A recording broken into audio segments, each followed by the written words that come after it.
Vou interromper aqui o compartilhamento. Então, os irmãos imaginam, né, o que se faz, né, o que Deus faz para chamar a atenção, dar um choque para as pessoas despertarem, né? Então, nessa passagem particular, Isaías, como está escrito aqui, ficou 3 anos e meio, né, nu, andando nu e descalço,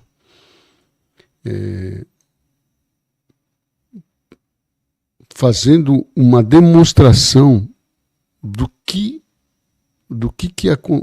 iria acontecer, né, com aqueles que subvertem a vontade de Deus. Então, o Senhor faz cada coisa que vai além da mente humana. Para Oséias, ele pediu para Oséias se ajuntar, casar com uma meretriz, né? Para Ezequiel, o profeta Ezequiel, ele pediu para Ezequiel fazer um bolo com fezes, misturado às fezes. Então, irmãos, para os irmãos entenderem, e na realidade o Senhor, ele faz de tudo na nossa vida para evitar o pior. E o profeta, ele tem essa missão de trazer a revelação e a intenção e a vontade de Deus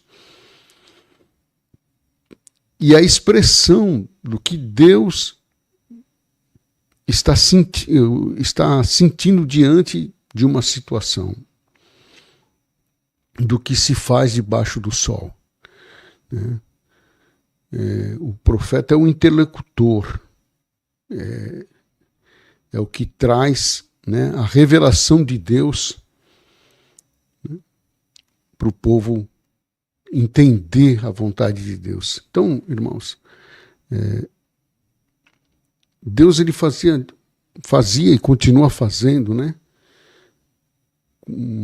nessa ocasião com Israel e com aquele povo, de tudo para que houvesse um despertamento.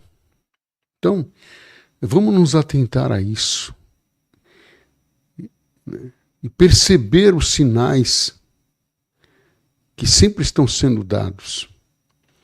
Então, quando um profeta chega num estado desse, nu, é para chamar atenção, para as pessoas falarem: meu Deus, o que é isso?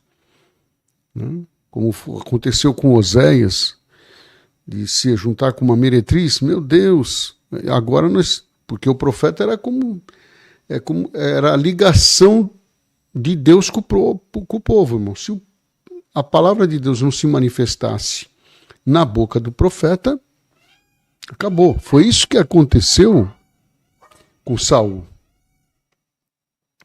Saul, quando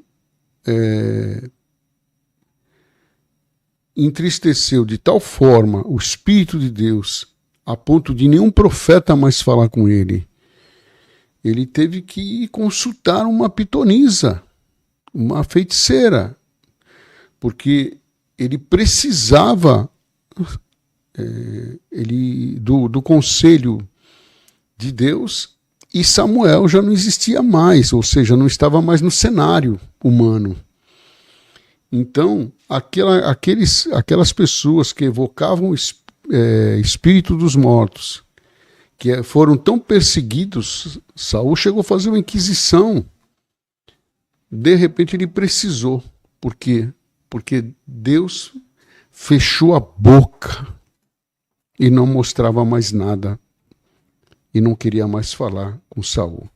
Como nessas ocasiões, essas coisas que chocam, né? Isaías andar nu, Ezequiel ter que comer um bolo com fezes, Oséias casar com uma meretriz, para chamar a atenção, para o povo parar e meditar e falar: meu Deus, me perdoa, tem misericórdia, o que está acontecendo?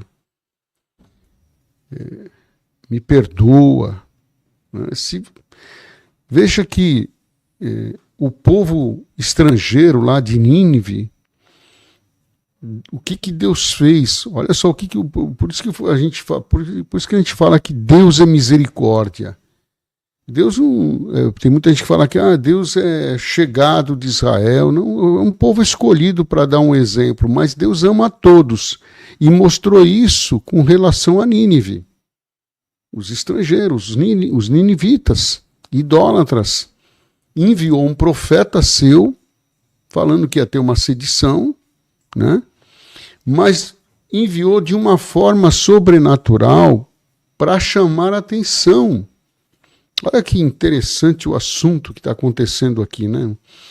Porque se um profeta chegasse normalmente pelo navio, atracasse no porto e saísse, ele não ia ter crédito. Então Deus arquitetou, projetou uma coisa sobrenatural para que o povo de Nínive, inclusive o rei de Nínive, pudesse se chocar, pudesse ficar em choque, né? Com tal feito para que pudesse despertar.